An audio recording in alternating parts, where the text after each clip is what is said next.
TP വധക്കേസ് പ്രതികളുടെ ശിക്ഷയിൽ ഇളവ് നൽകാൻ സർക്കാർ നീക്കം. ഹൈക്കോടതി വിധിയെ മറികടന്നാണ് സർക്കാർ നടപടി. ശിക്ഷാ ഇളവിന് മുന്നോടിയായി കണ്ണൂർ ജയിൽ സൂപ്രണ്ട് പോലീസിന് കത്ത് നൽകി. മുഹമ്മദ് ഷാഫി, അണ്ണൻ സിജിത്ത്, TK രജീഷ് എന്നിവരെയാണ് ശിക്ഷാ ഇളവിന് പരിഗണിക്കുന്നത്. വിവരങ്ങളുമായി ഫെലിക്സ് ചേരുന്നു. ഫെലിക്സ്, ഹൈക്കോടതി നിർദ്ദേശം ഉണ്ടായിട്ടും എന്തുകൊണ്ടാണ് ഹൈക്കോടതിയുടെ ഉത്തരവിനെയൊക്കെ മറികടന്നുകൊണ്ട് ഇത്തരത്തിൽ സർക്കാരിന്റെ ഒരു നീക്കം ഉണ്ടാകുന്നത്? ഇത് കോടതിക്ക് ചോദ്യം ചെയ്യാൻ കഴിയുന്നത് തന്നെയല്ലേ? തീർച്ചയായും മോദി, ഇതൊരു അസാധാരണ നീക്കമാണ് സർക്കാരിന്റെ ഭാഗത്തു നിന്നും ഉണ്ടായിട്ടുള്ളത്. TP ചന്ദ്രശേഖരൻ വധക്കേസിലെ 3 പ്രതികൾക്ക് ശിക്ഷാ ഇളവ് നൽകാനുള്ള നീക്കമാണ് ഇപ്പോൾ സർക്കാരിന്റെ ഭാഗത്തും ഉണ്ടായിട്ടുള്ളത്. സർക്കാരിന്റെ നിർദ്ദേശപ്രകാരം ഇങ്ങനെയൊരു റിപ്പോർട്ട് തേടിക്കൊണ്ടൊരു കത്താണ് ഇപ്പോൾ Kannur jail superintendent Kannur city police കമ്മീഷണർക്ക് കൈമാറിയിട്ടുള്ളത്. ഈ കത്തിൽ പറയുന്നത് ഈ അണ്ണൻ സിജിത്ത്, ഒപ്പം തന്നെ TK രജീഷ്, മുഹമ്മദ് ഷാഫി, ഈ 3 പ്രതികളടക്കം 56 പ്രതികൾക്ക് ശിക്ഷാ ഇളവ് സംബന്ധിച്ച നീക്കത്തിന്റെ ഭാഗമായി പോലീസിനോടാണ് റിപ്പോർട്ട് തേടിയിട്ടുള്ളത്. അതിൽ ഈ കേസിലെ പ്രതികളുടെ ഇരകളോടും ഒപ്പം തന്നെ ഈ പ്രതികളുടെ അയൽപക്കക്കാർ, ബന്ധുക്കൾ തുടങ്ങിയ ആളുകളുമായി സംസാരിച്ച ശേഷം അതിലൊരു റിപ്പോർട്ട് തയ്യാറാക്കി നൽകണം എന്നതാണ് ആവശ്യപ്പെട്ടിരിക്കുന്നത്. ഏറ്റവും പ്രധാനപ്പെട്ട കാര്യം, നേരത്തെ ഏതാണ്ട് 1 മാസം മുമ്പാണ് ഇത് സംബന്ധിച്ച കേസ് ഹൈക്കോടതിയിൽ വരികയും ഈ പ്രതികൾ, ഈ TP ചന്ദ്രശേഖരൻ കേസിലെ പ്രതികൾ ശിക്ഷാ ഇളവ് നൽകണമെന്ന് ആവശ്യപ്പെടുകയും ചെയ്തു. എന്നാൽ കോടതി അത് തള്ളുകയും ഇവർക്കുള്ള ജീവപര്യന്തം ഇരട്ട ജീവപര്യന്തമായി മാറ്റുകയും 20 വർഷത്തിന് ശേഷം മാത്രമേ ഇതിലൊരു ശിക്ഷാ ഇളവ് നൽകാൻ പാടുള്ളൂ എന്ന് ഹൈക്കോടതി ഉത്തരവുണ്ട്. ഇപ്പോൾ ഈ കൊലപാതകം നടന്നിട്ട് 12 വർഷം മാത്രമേ ആവുന്നുള്ളൂ. ഒരു ജീവപര്യന്തം എന്ന് പറയുന്നത് 14 വർഷം വരെ വരും. അതായത് ഒരു ജീവപര്യന്ത കാലഘട്ടം കഴിയുന്നതിന് മുൻപ് തന്നെ ഇങ്ങനൊരു നീക്കം സർക്കാർ നടത്തുന്നു എന്നതാണ്. അത് തീർച്ചയായും ഹൈക്കോടതി ഉത്തരവിന്റെ ഒരു ലംഘനമായി മാറും. ഏതായാലും ഇത് ഏറ്റവും ഒടുവിൽ ഗവർണറാണ് ഇതിൽ ഒപ്പിടേണ്ടത്. പക്ഷെ അതുവരെയും ഇത് പോകുമോ എന്നറിയില്ല. ഏതായാലും ആ ശിക്ഷാ ഇളവിന്റെ തുടക്കം എന്ന നിലയ്ക്കാണ് ഇത്തരം ഒരു റിപ്പോർട്ട് തേടിക്കൊണ്ട് പോലീസിന്, കണ്ണൂർ സിറ്റി പോലീസ് കമ്മീഷണർക്ക് കണ്ണൂർ സെൻട്രൽ ജയിൽ സൂപ്രണ്ട് ഇങ്ങനെയൊരു കത്ത് നൽകിയിട്ടുള്ളത്. ഇതിൽ മൊത്തം 56, കണ്ണൂർ സെൻട്രൽ ജയിലിലെ 56 പ്രതികൾക്ക് ശിക്ഷാ ഇളവ് നൽകാനൊരു നീക്കത്തിന്റെ ഭാഗമാണ്. അതിലാണ് ഈ 3 പ്രതികൾ ഉൾപ്പെട്ടിട്ടുള്ളത്. ഈ കത്ത് വായിക്കുമ്പോൾ നമുക്ക് ഇതിൽ ഏത് കേസിലെ, ഇതിലെ പ്രതികളുടെ കേസ് ഏതാണെന്ന് ഇതിൽ പറഞ്ഞിട്ടില്ല, രേഖപ്പെടുത്തിയിട്ടില്ല. അതുകൊണ്ട് തന്നെ ഇതൊക്കെയടിക്ക് വായിക്കുമ്പോൾ ഇതിൽ ഏത് പ്രതികളാണ്, ഏത് കേസാണെന്ന് മാത്രം അറിയാൻ കഴിയില്ല. ഇവരുടെ പേരും വിലാസവും മാത്രമാണ്.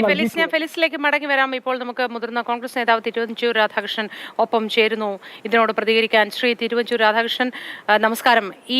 ഇങ്ങനെ ഒരു സംഭവത്തിൽ എന്തുകൊണ്ടാണ് ഇങ്ങനെ ഒരു അസാധാരണ നീക്കത്തിന് സർക്കാർ ശ്രമിക്കുന്നത് എന്ന് വേണം നമുക്ക് അനുമാനിക്കാൻ? സാധാരണ ഒരു ജയിലിൽ കിടക്കുന്ന പ്രതിയെ റിമിഷനിൽ വിടണമെങ്കിൽ ചില കണ്ടീഷൻസ് ഉണ്ട്. ആ ജയിൽ നിയമത്തിനകത്ത് തന്നെ കൃത്യമായി പറഞ്ഞിട്ടുള്ളതാണ്. ഒന്ന്, അസാധാരണമായി ഒരു കൊലക്കേസിലെ പ്രതിയെ റിമിഷനിൽ കൊടുക്കാൻ സാധ്യമല്ല. അതുകൊണ്ട് തന്നെ ഒരു ഇരട്ട കൊലപാതകത്തിന് ശിക്ഷിച്ച ആളുകളെ റിമിഷന് വേണ്ടി എങ്ങനെ റെക്കമെൻഡ് ചെയ്യാൻ പറ്റും എന്ന് എനിക്കറിയില്ല. 2, അവരുടെ കറക്ഷണൽ മെത്തേഡ് എടുത്തിട്ടുണ്ടോ എന്നുള്ളത് 2ാമത്തെ ചോദ്യം. അവർ ജയിലിൽ കഴിഞ്ഞ കാലം അത്രയും ജയിലിലെ ലോ ആൻഡ് ഓർഡർ പ്രോബ്ലം ഉണ്ടാക്കിയിട്ടുള്ള ആളുകളാണ്. അവർ ജയിലറെ മർദ്ദിച്ചിട്ടുണ്ട്. അവർ കള്ളക്കടത്ത് കേസിനകത്ത് പ്രതികളാണ് എന്നുള്ള നിലയിലുള്ള വാർത്തകൾ വന്നിട്ടുണ്ട്.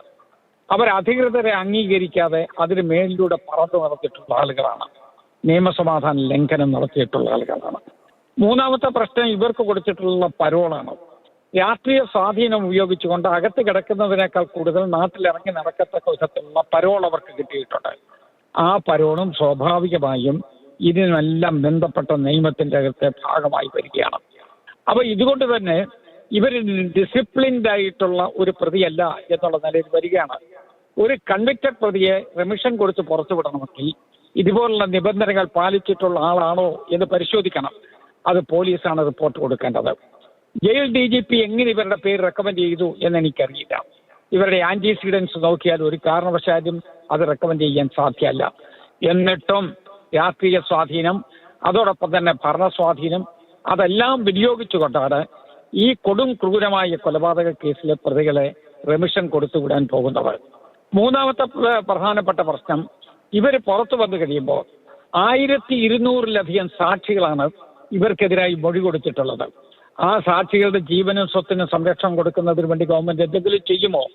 അതും പ്രധാനപ്പെട്ട പ്രശ്നമല്ലേ. ഇവർ പുറത്തിറങ്ങിക്കഴിഞ്ഞാൽ നടത്താൻ പോകുന്ന പ്രവർത്തനത്തെക്കുറിച്ച് എന്തെങ്കിലും ഒരു നിയന്ത്രണം ഗവൺമെന്റിന് പോലുമില്ല. നിയമസമാധാനം നടപ്പാക്കുന്ന പോലീസിനെ ധിക്കരിക്കലാണ് ഇവരുടെ ശരാശരി പരിശ്രമം. അതുകൊണ്ട് തന്നെ ഒരു കാരണവശാലും അത് ചെയ്യാൻ കഴിയില്ല. നാലാമത്തെ പ്രശ്നം നേരത്തെ ഇവിടെ പറഞ്ഞ കോടതിയുടെ ഉത്തരവാണ്. കോടതി ഉത്തരവ് ലംഘിക്കത്തക്ക വിധത്തിലാണ് ഇപ്പോൾ ഈ റിമിഷൻ കൊടുക്കുന്നതിന് വേണ്ടിയുള്ള നടപടിയെടുത്തത്. കോടതി പരോളിന്റെ കാര്യത്തിൽ പറഞ്ഞപ്പോൾ പരോളല്ല, ഇവരെ പുറത്തോട്ട് തന്നെ വിടും എന്ന് ധിക്കാര രൂപത്തിൽ ഗവൺമെന്റ് ഒരു നടപടി എടുക്കുകയാണ് എങ്കിൽ അത് നിയമപരമായി നേരിടുകയല്ലാതെ മാർഗമില്ല. അതുകൊണ്ട് ഈ തെറ്റായ പ്രവർത്തനത്തിൽ നിന്ന് ഗവൺമെന്റ് പുറകോട്ട് പോകണം, നിയമസമാധാനം ഉറപ്പാക്കണം. തെറ്റ് ചെയ്തവരെ ശിക്ഷിക്കുന്നതിന് വേണ്ടിയുള്ള ആ ശ്രമപ്പോലും തകർക്കുന്ന രൂപത്തിലാണ് ഇപ്പോൾ ഗവൺമെന്റ് നടപടി എടുത്തുകൊണ്ടിരിക്കുന്നത്. ഇത് നിയമത്തെ കാറ്റിൽ പറത്തുന്നതിന് തുല്യമാണ്. ശരി, ശ്രീ തിരുവഞ്ചൂർ രാധാകൃഷ്ണൻ, വളരെ നന്ദി. ഒപ്പം ചേർന്നതിന് ഇപ്പോൾ കെ രമ ചേരുന്നുണ്ട് കൂടെ. ശ്രീ കെ രമ, നമസ്കാരം. ഈ TP വധക്കേസിൽ ഇത്ര നിഷ്ഠൂരമായൊരു കൊലപാതകം ചെയ്ത കേസിലെ പ്രതികളെയാണ് ശിക്ഷാ ഇളവിനായി സർക്കാർ ഇപ്പോൾ ശ്രമിക്കുന്നത്. ഇതിനെതിരെ ഹർജിയുമായി മുന്നോട്ട് പോകില്ലേ? നിയമ നടപടിയുമായി മുന്നോട്ട് പോകാൻ തന്നെയാണോ തീരുമാനം? ഇത് കോടതിയെ പോലും മറികടക്കവേ കോടതിയെ വെല്ലുവിളിച്ചുകൊണ്ടാണ് ഇപ്പോൾ ഇത്തരത്തിലൊരു നീക്കം സർക്കാരിന്റെയും ജയിൽ DGPയുടെയും ഭാഗത്തുനിന്ന് ഉണ്ടായിരിക്കുന്നത്. ഇത് അപ്പീൽ കോടതി, ഹൈക്കോടതി വളരെ കൃത്യമായി പറഞ്ഞിട്ടുണ്ട്. ഈ പ്രതികളുടെ ശിക്ഷ ഇരട്ടിപ്പിച്ചു, ജീവപര്യന്തമാക്കി, 20 വർഷത്തേക്ക് മാറ്റി, ഇരട്ട ജീവപര്യന്തം കൊടുത്തു. യാതൊരു കാരണവശാലും റെമിഷൻസ് കൊടുക്കാൻ പാടില്ല എന്ന് വളരെ കൃത്യമായി കോടതിയുടെ വിധിയുണ്ട്, ഹൈക്കോടതിയുടെ. ആ വിധിയെ മറികടന്നുകൊണ്ടാണ് ഇപ്പോൾ ഇത്തരത്തിലൊരു നീക്കം നടന്നിരിക്കുന്നത്. ഇങ്ങനെ ഒരു റിപ്പോർട്ട് പോലും ചോദിക്കാൻ പാടില്ല. അവരുടെ ലിസ്റ്റ്, ഈ പേരുകൾ ഈ ലിസ്റ്റിൽ ഉൾപ്പെടുത്താൻ പോലും പാടില്ലാത്തതാണ്. അത്രയ്ക്കും കോടതി അലക്ഷ്യമായ ഒരു നടപടിയാണ് ഇപ്പം ഉണ്ടായിരിക്കുന്നത്. ഇത് അങ്ങേയറ്റത്തെ പ്രതിഷേധാർഹമാണ്. ഇത്തരം കൊടു ക്രിമിനലുകളെ വിട്ടയക്കാൻ വേണ്ടിയിട്ടുള്ള സർക്കാർ നീക്കം. അത് മാത്രമല്ല, ഇപ്പൊ 10 പ്രതികളെയാണ് ഒന്നിച്ച് പരോളിൽ വിട്ടിരിക്കുന്നത്. എന്തടിസ്ഥാനത്തിലാണ് അത് സർക്കാർ ഇപ്പൊ ചെയ്തിരിക്കുന്നത്, ജയിലധികാരികൾ ചെയ്തിരിക്കുന്നത് എന്നത് മറ്റു വശവും കൂടിയുണ്ട്. ഇതെല്ലാം വളരെ ഗുരുതരമായ പ്രശ്നങ്ങളാണ്. അപ്പോൾ ഞങ്ങൾ ഇതുമായി ബന്ധപ്പെട്ട് നിയമപരമായും രാഷ്ട്രീയമായും ഇതിനെ നേരിടും. കോടതി ഇതിനെ മറികടക്കാൻ സുപ്രീം കോടതിക്കല്ലാതെ മറ്റാർക്കും സാധിക്കില്ല. ഇത് അങ്ങനെ റെമിഷൻ കൊടുക്കാൻ സാധിക്കില്ല. ഇതിനകത്ത് അങ്ങനെ ഒരു നീക്കം പോലും നടത്താൻ സാധിക്കില്ല. സുപ്രീം കോടതിയുടെ തീരുമാനം ഉണ്ടാകണം. അതിലപ്പുറത്തേക്ക് ഹൈക്കോടതിയുടെ വിധി മറികടക്കാൻ പറ്റുമോ? പിന്നെ ഈ വിധി പോലും, ഈ കോടതി വിധിയൊന്നും ഞങ്ങൾക്ക് ബാധകമല്ല എന്നാണ് ഇപ്പോൾ സർക്കാർ പറഞ്ഞുകൊണ്ടിരിക്കുന്നത്. അതാണല്ലോ ഇത് നമ്മൾ കാണുന്നത്. അപ്പൊ ഇത് വളരെ പ്രതിഷേധാർഹമാണ്. ഇത്തരത്തിലൊരു നീക്കം നടത്തിയത് തന്നെ അവരുടെ പേര് അതിനകത്ത് വന്നത് പോലും അങ്ങേയറ്റത്തെ പ്രതിഷേധമുള്ളതാണ്. ശരി, വളരെ നന്ദി ശ്രീ കെ രമ. ഒപ്പം ചേർന്നതിന് പ്രതികരിച്ചതിന്. TP വധക്കേസിലെ പ്രതികളെ ശിക്ഷ ഇളവ് നൽകുന്നതിന് വേണ്ടി സർക്കാരിൻ്റെ ഭാഗത്തു നിന്നുള്ള ശ്രമത്തെ പറ്റിയാണ് നമ്മൾ ഈ ചർച്ച ചെയ്തുകൊണ്ടിരിക്കുന്നത്. ഫെലിക്സ് ഇപ്പോൾ കൂടെ ചേരുന്നുണ്ട്. ഫെലിക്സ്, ഇവരെല്ലാം പറയുന്നത് പോലെ തന്നെ ഹൈക്കോടതിയുടെ ഒരു ഉത്തരവിനെ എങ്ങനെയാണ് സർക്കാരിന് മറികടക്കാൻ കഴിയുക? നീതിന്യായ വ്യവസ്ഥയെ തന്നെ ചോദ്യം ചെയ്യുന്ന ഒരു പ്രവൃത്തിയല്ലേ അത്? തീർച്ചയായിട്ടും അത് തന്നെയാണ്. ഇതൊരു അവിശ്വസനീയമായ ഒരു നീക്കമാണ് സർക്കാരിന്റെ ഭാഗത്തു നിന്നും ഉണ്ടായിട്ടുള്ളത്. സാധാരണഗതിയിൽ ഇപ്പോൾ ഏത് കേസിൽ ജയിലിൽ കിടക്കുന്നയാൾക്കും ജയിൽ ശിക്ഷ ഇളവ് നൽകാനുള്ള അർഹതയുണ്ട്, അത് നൽകാനും കഴിയും. പക്ഷെ ഈ കേസിൽ ആ മാനദണ്ഡങ്ങൾ പാലിച്ചു പോലും ചെയ്യാൻ കഴിയില്ല. കാരണം ഹൈക്കോടതി 1.5 മാസം മുമ്പാണ് ഇവർക്ക് 20 വർഷത്തിന് ശേഷം മാത്രമേ ഇളവ് നൽകാൻ പാടുള്ളൂ എന്ന ഉത്തരവിറക്കിയത്. ആ ഉത്തരവ് പരസ്യമായി നിൽക്കുമ്പോഴാണ് ഇങ്ങനെയൊരു നീക്കം സർക്കാരിന്റെ ഭാഗത്തുനിന്നും ഉണ്ടാകുന്നത് എന്നതാണ്. മാത്രമല്ല, നേരത്തെ കെ രമ സൂചിപ്പിച്ച പോലെ തന്നെ ഈ പ്രതികൾക്ക് അനാവശ്യമായി കൂടുതൽ തവണ പണം ലഭിക്കുന്നു എന്നൊരു ആരോപണം നിയമസഭയിൽ തന്നെ ഉന്നയിച്ചതാണ്. ഇപ്പോൾ ഈ 3 പ്രതികൾ, TK രജീഷ്, അണ്ണൻ സിജിത്ത്, ഒപ്പം തന്നെ മുഹമ്മദ് ഷാഫി, ഈ 3 പേരും ഇപ്പോൾ പരോളിലാണ്. ഏതാണ്ട് 1 മാസം മുമ്പാണ് ഇവർക്ക് സർക്കാർ പരോൾ അനുവദിച്ചത്. അപ്പോൾ ഇവരിപ്പോഴും നാട്ടിൽ തന്നെയുണ്ട്, ജയിലിലല്ല ഉള്ളത്.